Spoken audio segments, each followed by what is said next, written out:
E Cristo nos deu livre acesso ao Pai, o único mediador. Não tem nada. Você pode chegar face a face por causa de Cristo. Amém? Ainda em pé, porque você vai se assentar já já. Pega a sua Bíblia. Abra no livro de Romanos, capítulo 8. Um dos textos mais conhecidos e lidos do apóstolo Paulo. Eu quero ler a partir do verso 31. Romanos 8, a partir do 31. Amém? Enquanto todos os irmãos procuram,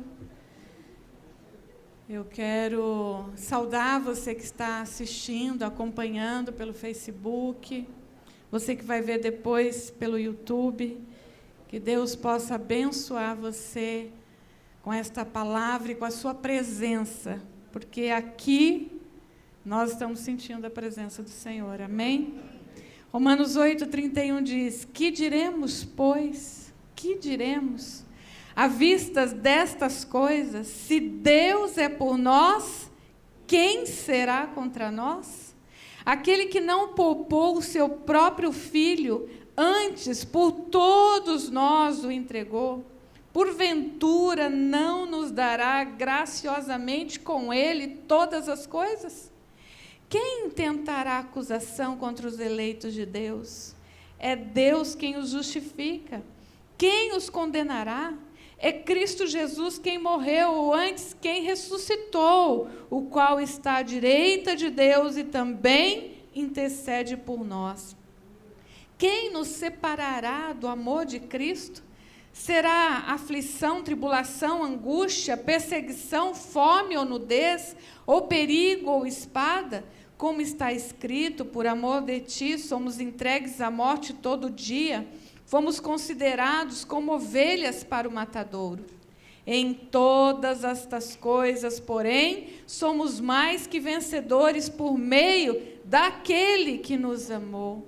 Porque eu estou bem certo, eu estou convencido de que nem a morte, nem a vida, nem anjos, nem principados, nem coisas do presente, nem do porvir, nem poderes, nem altura, nem profundidade, nem qualquer outra criatura poderá separar-nos do amor de Deus que está em Cristo Jesus, nosso Senhor. Amém? Pode se assentar. Eu fico imaginando os oradores das cartas de Paulo, porque não tinha assim alguém que preparava um sermão. A igreja se reunia e esperava ansiosamente por uma carta do apóstolo para que houvesse, então, a leitura da palavra. E aí eu lendo, eu fiquei imaginando, né, como que era o orador, como é que ele lia para a igreja, né? Aí, como vocês foram vibrando a cada palavra que o apóstolo Paulo escreveu. Eu quero, nesta noite, comentar um pouco sobre esse capítulo 8 do apóstolo Paulo. Eu falei na semana passada sobre vencer os obstáculos, e você que não viu, pode ainda entrar lá nos canais da igreja e assistir essa mensagem. Falei de como nós podemos exercer uma fé ativa, que remove montanhas, que vence todos os obstáculos. E nesse trecho que nós lemos, o apóstolo Paulo, ele traz uma lista de coisas que nós poderíamos considerar como obstáculos na nossa vida. Obstáculos pessoais, emocionais, materiais e até espirituais. Mas ele faz uma declaração maravilhosa, que você acompanhou comigo, que apesar de todos esses obstáculos, de todas essas dificuldades que podem surgir, nós já temos uma certeza: em tudo somos mais do que vencedores.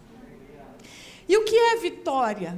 Né? Se você for procurar o significado de vitória, é um ato ou efeito de sair-se vencedor sobre um inimigo, sobre uma competição, triunfar sobre alguma coisa que vem contra você. E aqui eu quero chamar a sua atenção que só pode ser vencedor quem luta. Só pode sair vencedor quem não desiste da luta, quem não desiste da batalha. As lutas, elas existem, continuam existindo e vou dizer, infelizmente, continuarão existindo. Algumas pessoas estão perguntando por que eu estou mancando. É uma luta, uma batalha que eu estou enfrentando já há algum tempo, por causa do meu joelho. E nos últimos 15 dias piorou, inflamou, inchou. Eu quase não consigo pisar com segurança, mas essa semana já comecei a fazer a fisioterapia. Conto com as orações de vocês. Mas não é isso que vai ser um obstáculo que me possa parar e me impedir de continuar crendo que em Deus eu sou mais do que vencedora. A impressão que nós temos é que hoje em dia as pessoas parecem mais frágeis, não é? Mais sensíveis. Pensa comigo. Nas nossas gerações passadas, e a gente que tem um pouquinho mais aí, né, de meio século, né, Meire? Parece que aquele povo era mais resistente, vivia uma vida mais rústica, trabalhava no campo, ficava no sol, né, Edmeus? Comia lá aquela comida com sustância. Era um povo que não desistia facilmente. Era um povo resistente, um povo forte. Um povo que era perseverante.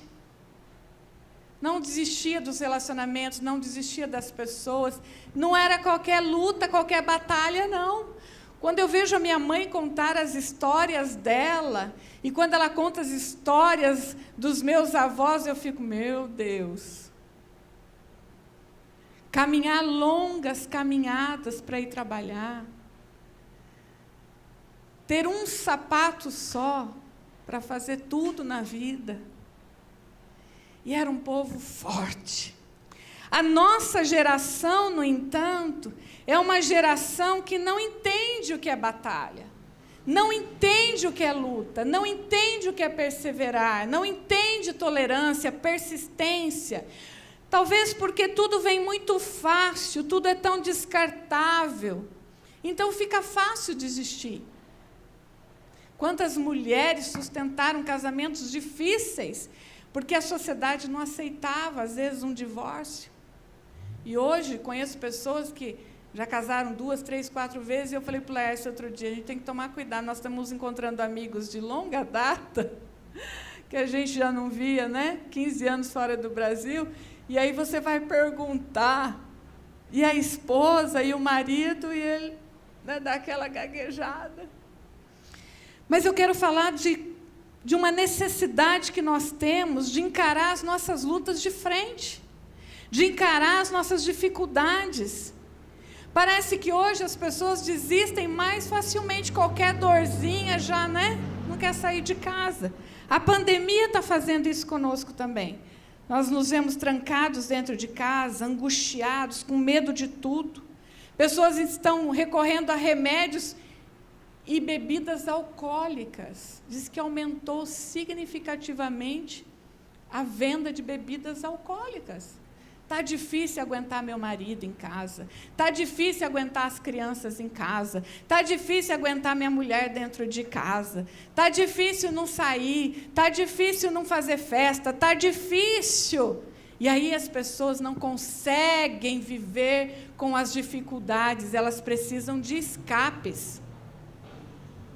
Mas eu quero te encorajar, eu quero nesta noite te motivar a olhar para esse texto e pensar com o apóstolo Paulo, que apesar das lutas, das dificuldades, dos obstáculos, tem promessas lindas de Deus para nós, e é por isso que o crente é perseverante. É por isso que na perseverança dos santos, nós alcançaremos a vitória no final. A vitória sobre a morte, para viver uma eternidade com Deus. Paulo, ele faz um texto poético, ele diz, o que diremos? O que mais eu posso dizer acerca de Deus? O que mais eu posso dizer acerca dos conhecimentos de Deus, sobre as revelações surpreendentes de Deus? Imagino que Paulo está com o mesmo sentimento do salmista, que no Salmo 139, versículo 6, ele diz: tal conhecimento é maravilhoso demais para mim, é elevado, eu não consigo atingir. E na linguagem dos jovens, hoje, como diz o Kim para mim, às vezes ele fala: mamãe, meu cérebro fez puff. É um conhecimento tão grande que não dá, minha mente não alcança. O que Deus está querendo dizer com tudo isso? Paulo, ele no capítulo 8, ele faz várias revelações. Então, aqui ele faz uma conclusão. E eu anotei aqui para recordar com você 10 conhecimentos gloriosos do capítulo 8, que você vai poder ler em casa depois. Versículo 1, ele diz: não há condenação para os que estão em Cristo Jesus. Não há. Versículo 2, ele diz: por meio de Cristo nós fomos libertos do pecado e da morte. Versículo 11, ele diz: se o Espírito daquele que ressuscitou Jesus dentre os mortos habita em vocês, então haverá vida nos seus corpos mortais. Versículo 15, ele diz: pois vocês não receberam um espírito que os escravize novamente no medo. Versículo 16, ele diz: o Espírito testifica em nosso espírito que somos filhos de Deus. Versículo 17, ele diz: e se somos filhos, somos herdeiros, herdeiros de Deus e co-herdeiros com Cristo. Versos 18 e 19 diz que nós não precisamos sofrer sozinhos. Até a natureza está gemendo, aguardando a redenção. Mas considere que os nossos sofrimentos presentes agora não se compara com a glória que está por vir. Versículo 27, ele diz: porque o Espírito nos ajuda em nossa fraqueza, intercede por nós. E nos 29 e 30 ele diz: porque aqueles que de antemão conheceu, Deus te conheceu, também os predestinou para serem conformes à imagem do seu Filho. Ele chamou, ele justificou e ele também glorificou. 10 conhecimentos gloriosos apenas em Romanos capítulo 8. E aí Paulo está dizendo: depois de tudo isso, eu preciso ainda dizer para você 3 perguntas. Paulo faz 3 perguntas. A primeira pergunta, que eu vou destacar 3 perguntas. Versículo 31. Se Deus é por nós, quem será contra nós? Depois de todos esses conhecimentos gloriosos a respeito de Deus, você tem alguma dúvida de que Deus é por você? E de que se Deus é por você, se Ele te chamou, te conheceu, justificou, enviou o seu Filho, enviou o seu Espírito, te ajuda na fraqueza, você tem alguma dúvida que alguma coisa pode ser contra você? É uma pergunta retórica, e é uma pergunta que Paulo tem a resposta. Ele diz: quem tentará acusação contra os escolhidos de Deus? Deus justifica. Quem vai nos condenar? Pois Cristo já morreu no nosso lugar. Paulo pode dizer que nada pode nos impedir, nada pode nos parar, nada pode nos separar do amor de Deus, porque Cristo morreu, ressuscitou e continua lá à direita do Pai intercedendo por nós.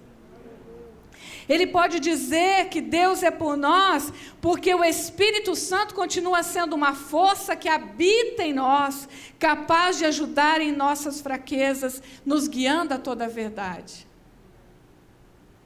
Ele pode dizer que Deus é por nós, porque o próprio Deus, que é o mesmo ontem, hoje, será eternamente, é aquele que nos conheceu, nos gerou e nos chamou. É isso que ele está dizendo.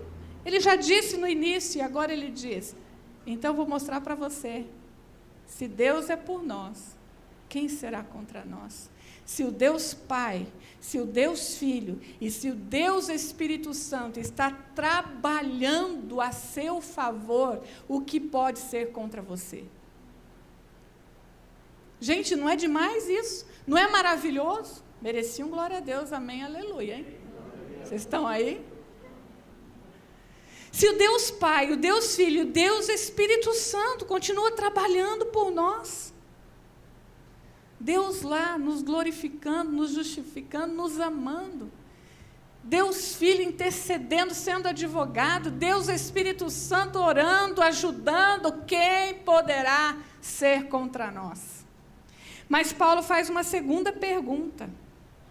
Ele diz assim: se ele deu o seu Filho, não nos dará graciosamente com ele todas as coisas? O que você acha?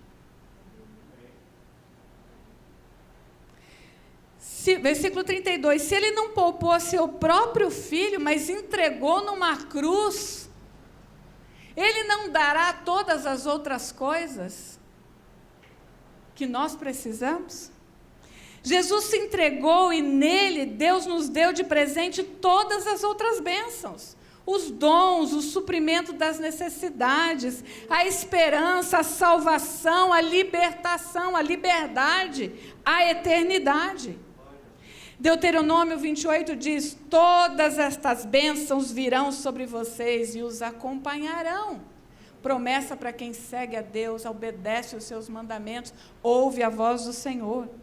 Efésios 1:3 diz: bendito seja o Deus Pai de nosso Senhor Jesus Cristo, que nos abençoou, olha o verbo, já aconteceu, com todas as bênçãos espirituais nas regiões celestiais em Cristo Jesus. Glória a Deus, bendito seja Deus que já abençoou, já nos deu todas as coisas. Aquele que está preparando uma morada para nós celestial, aquele que diz que tem uma coroa incorruptível preparada para nós, não nos dará a força que precisamos para chegar lá? Não nos dará a direção para perseverarmos até chegar lá? Não nos dará a vitória sobre todas as dificuldades no caminho para chegar lá? Quanto você acredita nisso? E a terceira pergunta que eu quero destacar, Paulo diz: quem nos separará do amor de Cristo? Quem? Infelizmente, eu e você conhecemos pessoas que já estiveram com Cristo, que já estiveram aqui adorando a Cristo, ao Senhor, e de alguma forma estão longe. Mas não é por causa de Cristo. Porque o que Paulo fala sobre o amor de Cristo, ele não muda, ele não perece, ele não se acaba, ele não se esfria. Absolutamente nada pode nos separar do amor de Cristo, a não ser nós mesmos. Nós precisamos aceitar o amor de Cristo por nós. Hoje, quando eu estava revendo alguns versículos e orando, eu senti muito o Espírito Santo sobre a minha vida. E eu comecei a orar nesse sentido: Senhor, eu preciso aceitar esse amor por mim. Porque eu tenho como personalidade ser muito exigente, muito perfeccionista comigo mesmo. E muitas vezes um sentimento de que eu não sou merecedora de nada. Nós não somos mesmos. Não merecemos absolutamente nada. Paulo teve esse sentimento, ele diz: eu sou o miserável dos miseráveis. Quem vai me livrar desse corpo? Porque o bem que eu quero eu não faço, mas o mal que eu não quero eu acabo fazendo. Mas Paulo escreveu o poema mais lindo sobre o amor que a humanidade já viu. Sobre o amor ágape, incondicional de Deus. O amor que tudo suporta, o amor que tudo espera. O amor que não se ensoberbece, não se ufana. O amor que não é egoísta, não arde em ciúmes, não tem inveja de ninguém. Paulo falou, eu conheci esse amor. E eu falei para o Senhor, eu quero conhecer esse amor. Eu quero de tal forma aceitar esse amor para entender que Deus me amou do jeito que eu sou, porque a Bíblia diz que Ele prova o seu amor para conosco, tendo Cristo morrido na cruz quando nós ainda éramos pecadores. Quando nós escolhemos alguém para amar, né, para formar uma família, a gente fica escolhendo. Às vezes, a primeira coisa que você vê é a aparência, é o charme, é o olhar, né? É a vestimenta, depois o jeito de falar, depois o jeito de se comportar, e você vai analisando, e de repente você fala, uau, é esse, é essa que eu quero amar o resto da minha vida. Com Deus não foi assim. Deus planejou a gente tudo bonitinho. Eles são a melhor coisa que eu já fiz.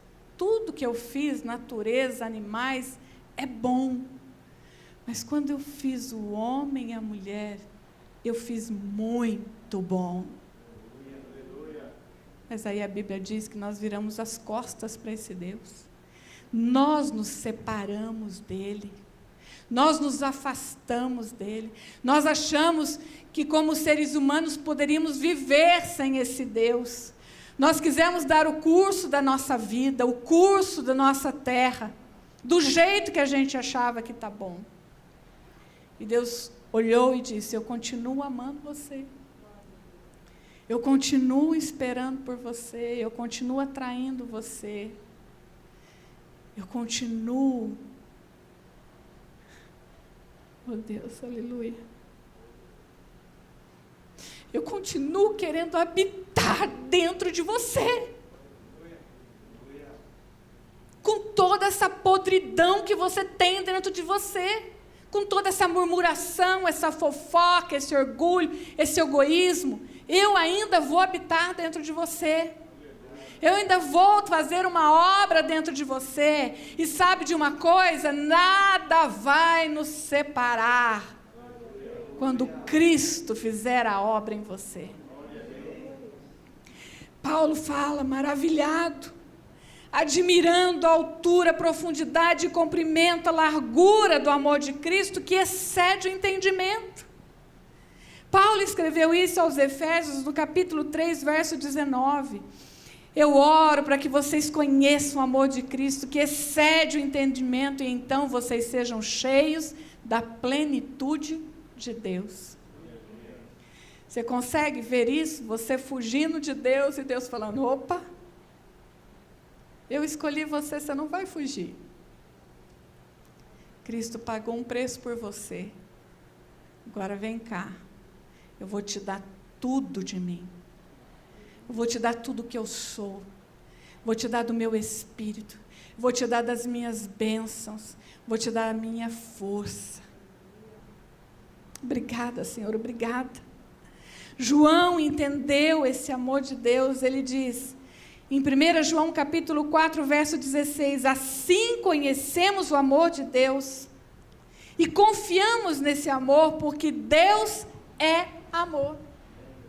Deus não tem uma porção de amor, Deus é o amor. Ele é a personificação do amor, Ele é a essência do amor, Ele é a profundidade do amor.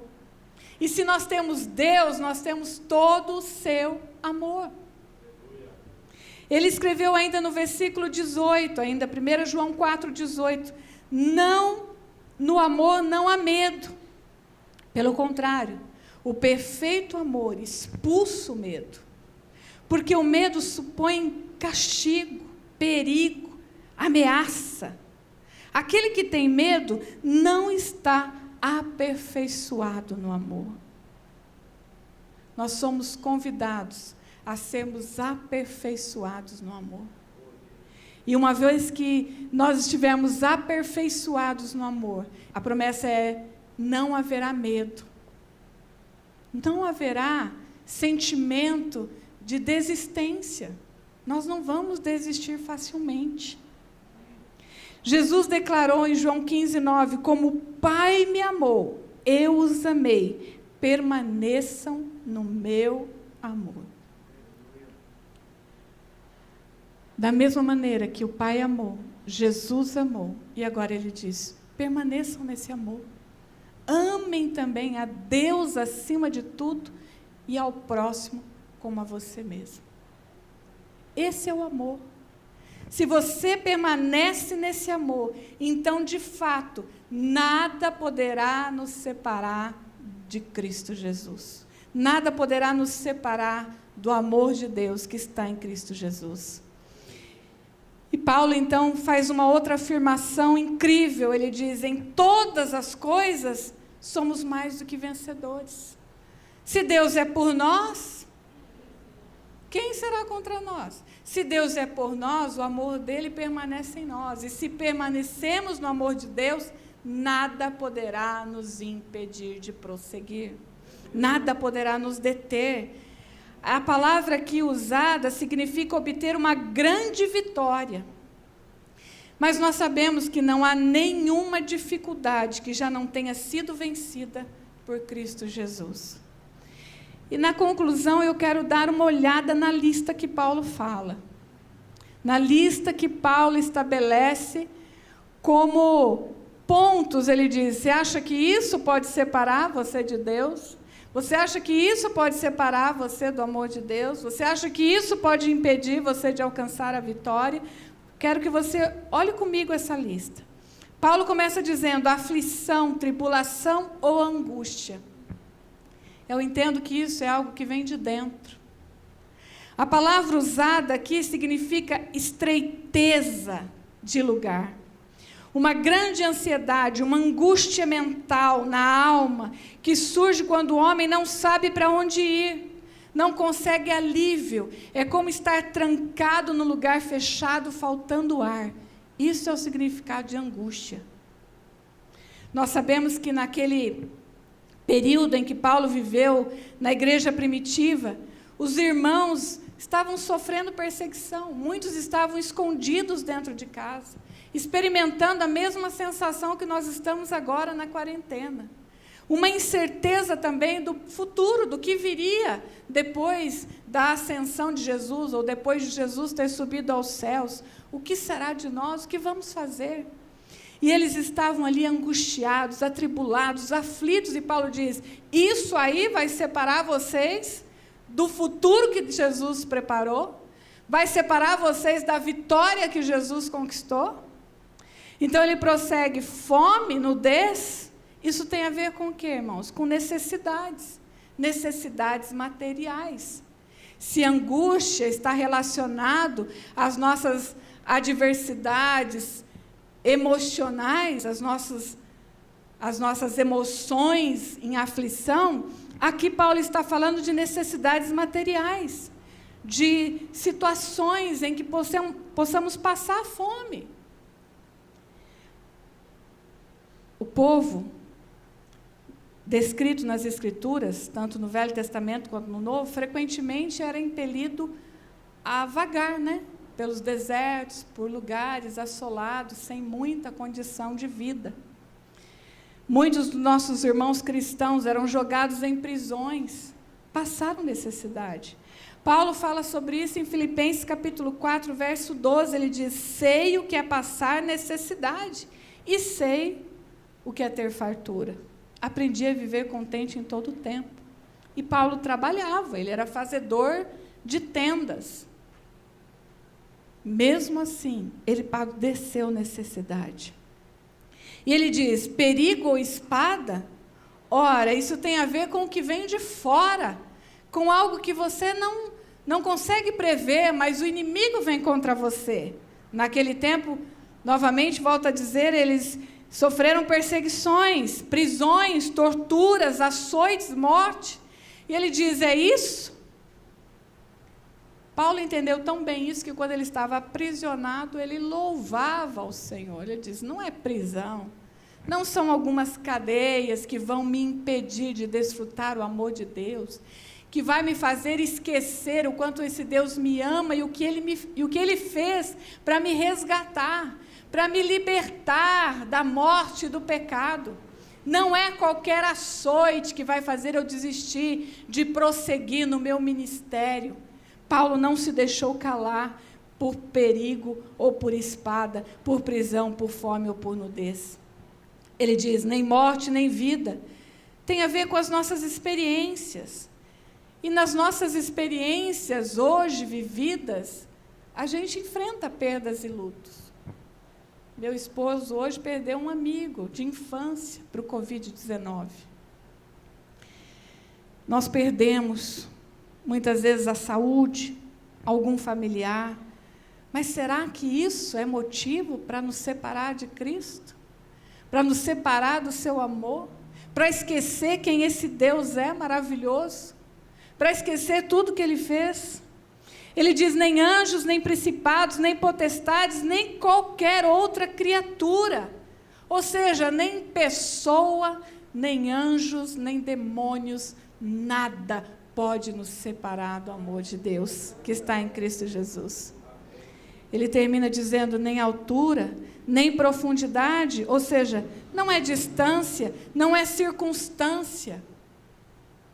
Será que agora a distância que nós estamos vivendo uns dos outros, a distância do templo, a circunstância da pandemia, é motivo para esquecermos quem Deus é e o que Ele fez por nós? É motivo para nos separar desse amor maravilhoso, incondicional, poderoso, eterno? Será que isso vai me fazer desistir de prosseguir na caminhada cristã? Será que as circunstâncias, as lutas que eu estou vivendo hoje, é motivo suficiente para eu virar as costas para Deus? Para não adorar, para não orar, para não ler a Bíblia? Para não buscar o lugar secreto nele?